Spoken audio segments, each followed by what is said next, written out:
Hello friends, welcome back to my channel. ಈ ವಿಡಿಯೋದಲ್ಲಿ ನಾನು ಬಲ್ಬ್ಸಿಂದ ಬೆಳೆಯುವಂಥ ಗಿಡಗಳು ಕೆಲಾಡಿಯಮ್ಸ್, ಗ್ಲಾಡಿಯೋಲಸ್, ರೈನ್ ಲಿಲಿ ಈ ಗಿಡಗಳನ್ನ ನೆಕ್ಸ್ಟ್ ಸೀಸನ್ಗೆ ಹೇಗೆ ಸೇವ್ ಮಾಡಿಟ್ಕೊಳ್ಳೋದು ಅಂತ ಹೇಳ್ತೀನಿ.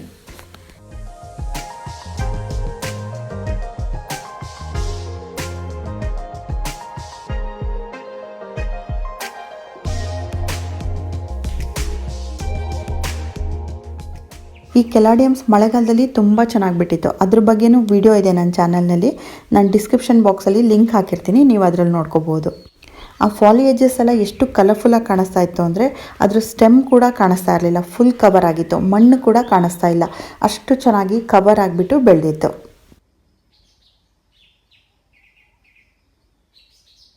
ಗ್ಲಾಡಿಯೋಲಸ್, ಕೆಲಾಡಿಯಮ್ ಮತ್ತು ರೈನ್ ಲಿಲಿ ಇದು ಮೂರದ್ದು ಸೀಸನ್ ಮುಗ್ದೋಗಿದೆ. ಆ ಗಿಡಗಳೆಲ್ಲ ಇವಾಗ ಒಣಗೋಗಿರುತ್ತೆ ಅಥವಾ ಬಿದ್ದೋಗಿರುತ್ತೆ. ಆ ಗಿಡದಿಂದ ಬರೀ ಬಲ್ಬ್ಸ್ನ ಮಾತ್ರ ತೆಗೆದಿಟ್ಕೊಂಡು ನೆಕ್ಸ್ಟ್ ಇಯರ್ಗೆ ನಾವು ಹೇಗೆ ಸೇವ್ ಮಾಡಿಟ್ಕೊಳ್ಳೋದು ಅನ್ನೋದನ್ನ ತೋರಿಸ್ತೀನಿ. ಪ್ರತಿ ವರ್ಷ ಅಕ್ಟೋಬರ್ ಅಷ್ಟೊತ್ತಿಗೆ ಚೆನ್ನಾಗಿ ಬಿಸಿಲಿರ್ತಾ ಇತ್ತು. ಮಣ್ಣು ಪೂರ್ತಿ ಡ್ರೈ ಆಗಿರ್ತಿತ್ತು. ಮಣ್ಣೊಳಗೆ ಈ ಬಲ್ಬ್ಸ್ ಎಲ್ಲ ಡ್ರೈ ಆಗಿರ್ತಿತ್ತು.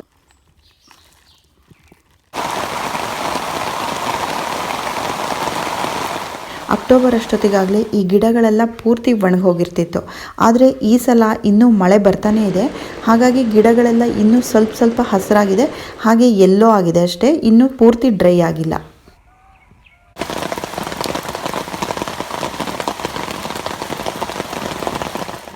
ಆದರೂ ನಾವು ಇದನ್ನು ಮಣ್ಣಿಂದ ಹೊರಗಡೆ ತೆಗೆದ್ಬಿಟ್ಟು ಬಿಸಿಲಲ್ಲಿ ಡ್ರೈ ಮಾಡಿಬಿಟ್ಟು ತೆಗೆದಿಡಬೇಕು. ಈ ಗಿಡಗಳನ್ನೆಲ್ಲ ಪಾಟಲ್ಲಿ ಬೆಳೆಯೋರು ಮಾತ್ರ ಈ ಮೆಥಡ್ನ ಯೂಸ್ ಮಾಡಿ. ನೆಲದ ಮೇಲೆ ಬೆಳೆಯೋರು ಮಣ್ಣಲ್ಲಿ ಹಾಗೆ ಬಿಡಬೇಕು, ಮಣ್ಣಿಂದ ಹೊರಗಡೆ ತೆಗಿಬೇಕಾಗಿಲ್ಲ. ನಮಗೆ ನೆಲದ ಮೇಲೆ ತುಂಬ ಜಾಗ ಇರೋದ್ರಿಂದ ಎಲ್ಲ ಬಲ್ಬ್ಸ್ನೂ ತೆಗಿಯೋಕ್ಕೋಗಲ್ಲ. ನೆಕ್ಸ್ಟ್ ಇಯರ್ ಮಳೆಗಾಲ ಸ್ಟಾರ್ಟ್ ಆದಾಗ ಅದರಲ್ಲೇ ಸ್ಪ್ರೌಟ್ಸ್ ಬಂದು ಹೊಸದಾಗಿ ಗಿಡ ಬರುತ್ತೆ. ಮಣ್ಣಿಂದ ಬಲ್ಬ್ಸ್ನ ಆಚೆ ತೆಗಿಬೇಕಾದ್ರೆ ಯಾವುದಾದ್ರೂ ಗುದ್ಲಿಯಿಂದ ಅಥವಾ ಈ ರೀತಿ ಟ್ರಾವೆಲಿಂದ ಯಾವುದೇ ಟೂಲ್ಸಿಂದ ನೀವು ತೆಗಿಬೋದು. ಆದರೆ ಗೆಡ್ಡೆಗಳು ಕಟ್ಟಾಗದೇ ಇರೋ ಥರ ಹುಷಾರಾಗಿ ತೆಗಿಬೇಕು.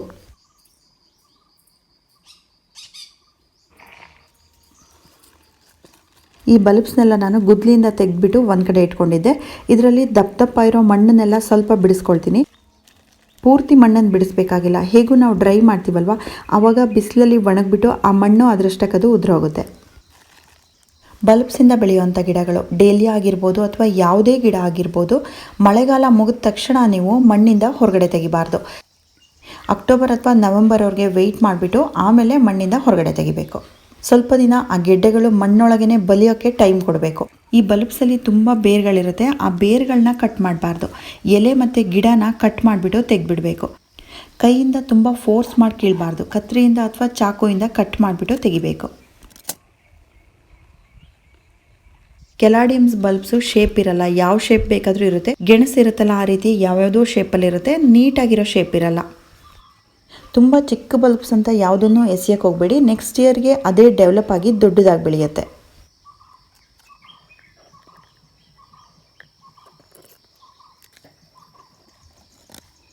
ಈ ಬಲ್ಬ್ಸ್ನ ಮಣ್ಣಿಂದ ತೆಗಿಬೇಕಾದ್ರೆ ಅರ್ಧ ಕಟ್ಟಾಗಿದ್ರೂ ಅದು ಹಾಳಾಗಿರಲ್ಲ.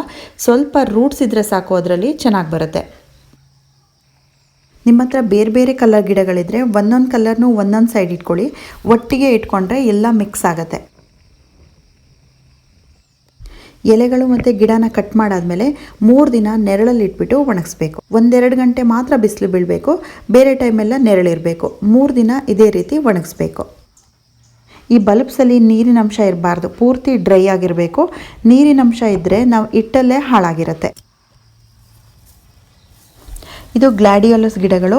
ಈ ಗಿಡಗಳನ್ನ ಸ್ವಲ್ಪ ದಿನ ಮುಂಚೆನೇ ಕಿತ್ಬಿಟ್ಟು ಹಾಗೆ ಇಟ್ಟಿದ್ದೆ, ಹಾಗಾಗಿ ಎಲೆಗಳೆಲ್ಲ ಡ್ರೈ ಆಗಿದೆ.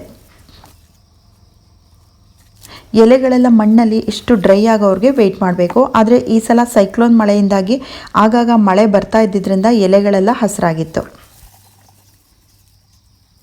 ಇದನ್ನು ಕೂಡ ಅದೇ ರೀತಿ ಗಿಡನ ಕಟ್ ಮಾಡಿಬಿಟ್ಟು ಗೆಡ್ಡೆಗಳನ್ನ ಮಾತ್ರ ಇಟ್ಕೋಬೇಕು. ಇದ್ರ ಗೆಡ್ಡೆಗಳು ಎಲ್ಲ ಒಂದೇ ಶೇಪ್ ಇರುತ್ತೆ. ಈರುಳ್ಳಿ ಇರುತ್ತಲ್ಲ ಅದೇ ಶೇಪಲ್ಲಿರುತ್ತೆ, ಆದರೆ ಕೆಲವು ಚಿಕ್ಕದಾಗಿರುತ್ತೆ, ಕೆಲವು ದಪ್ಪ ಇರುತ್ತೆ ಅಷ್ಟೇ.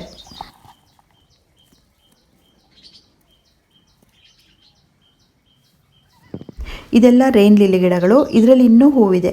ಇದ್ರದ್ದು ಒಂದು ಸ್ಪೆಷಾಲಿಟಿ ಏನು ಅಂದರೆ, ಹೂವಿನ ಸೀಸನ್ ಆದಮೇಲೇನೂ ಇದ್ರದ್ದು ಎಲೆಗಳು ಇದೇ ರೀತಿ ಗ್ರೀನಾಗೇ ಇರುತ್ತೆ. ಡೈಲಿ ನಾವು ನೀರು ಹಾಕ್ತಾ ಇದ್ದರೆ ಇದೇ ರೀತಿ ಗ್ರೀನಾಗಿ ಗ್ರಾಸ್ ಥರ ಕಾಣಿಸುತ್ತೆ.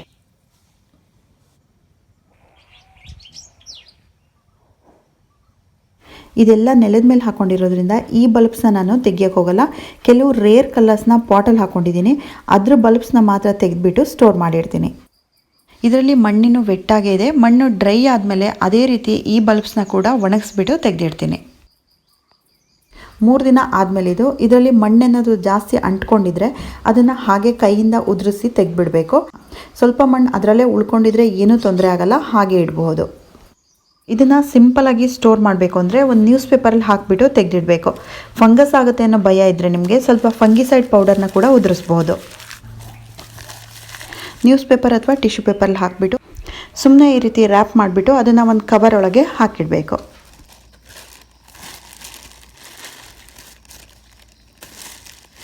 ಬೇರೆ ಬೇರೆ ಕಲರ್ದು ಬಲ್ಬ್ಸ್ ಇದ್ದಾಗ ಅದನ್ನು ಸೆಪ್ರೇಟಾಗಿ ಪ್ಯಾಕಿಂಗ್ ಮಾಡಿ ಆ ಕಲರ್ ಹೆಸರನ್ನ ನ್ಯೂಸ್ ಪೇಪರ್ ಮೇಲೇ ಬರೆದಿಟ್ರೆ ನಿಮಗೆ ನೆಡಬೇಕಾದ್ರೆ ಈಸಿ ಆಗುತ್ತೆ. ಇನ್ನು 2 ಮೆಥಡಲ್ಲಿ ಈ ಬಲ್ಬ್ಸ್ನ ಸ್ಟೋರ್ ಮಾಡಿಡ್ಬೋದು. ಒಂದು ಪಾಟಲ್ಲಿ ಮರಳು ತುಂಬಿಸ್ಬಿಟ್ಟು ಆ ಮರಳೊಳಗೆ ಈ ಬಲ್ಬ್ಸ್ನ ಇಟ್ಬಿಟ್ಟು ಆ ಪಾಟನ್ನು ನೆರಳಲ್ಲಿಡಬೇಕು. ಇನ್ನೂ ಒಂದು ಮೆಥಡಲ್ಲಿ ಯಾವ ಥರ ಇಡಬಹುದು ಅಂದರೆ ಒಂದು ಕವರ್ ಒಳಗೆ ಕೋಕೋಪೀಟ್ ಹಾಕೋಬೇಕು. ಆ ಕೋಕೋಪೀಟ್ ಒಳಗೆ ಈ ಬಲ್ಬ್ಸ್ನ ಹಾಕಿಬಿಟ್ಟು ಕವರ್ನ ಕ್ಲೋಸ್ ಮಾಡಿಡಬೇಕು. ಈ ಕವರ್ನ ಮನೆಯಲ್ಲಿ ಗಾಳಿ ಬೆಳಕು ಇರೋವಂಥ ರೂಮಲ್ಲಿ ಇಡಬೇಕು. ಯಾವಾಗಲೂ ಕ್ಲೋಸ್ ಇರೋವಂಥ ರೂಮಲ್ಲಿ ಇಡಬಾರ್ದು. ತುಂಬ ಹೀಟು ಇರಬಾರ್ದು, ತುಂಬ ಮಾಯ್ಶ್ಚರು ಇರಬಾರ್ದು ಆ ರೂಮಲ್ಲಿ. ನಾನು ಇದನ್ನು ಶೆಡ್ಡಲ್ಲಿ ಒಂದು ಸೈಡಲ್ಲಿ ಇಟ್ಟಿದ್ದೀನಿ. ಅಲ್ಲಿ ವೆಂಟಿಲೇಷನು ಇದೆ, ಬೆಳಕು ಬರುತ್ತೆ. ಸ್ಟೋರ್ ಮಾಡಿಟ್ಟಿರೋ ಈ ಬಲ್ಬ್ಸ್ನ ನೀವು ಯಾವ ಟೈಮಲ್ಲಿ ಪಾಟಲ್ಲಿ ನೆಡಬಹುದು ಅಂದರೆ ಫೆಬ್ರವರಿ ಮತ್ತು ಮಾರ್ಚ್ ತಿಂಗಳಲ್ಲಿ ನೆಡಬಹುದು. ಆ ಟೈಮಲ್ಲಿ ಬಿಸಿಲು ಜಾಸ್ತಿ ಇರುತ್ತೆ, ಹಾಗಾಗಿ ನೀವು ಡೈಲಿ ನೀರು ಹಾಕಬೇಕಾಗತ್ತೆ. ಅಥವಾ ಮೇ ತಿಂಗಳಲ್ಲಿ ಕೂಡ ನೆಡಬಹುದು.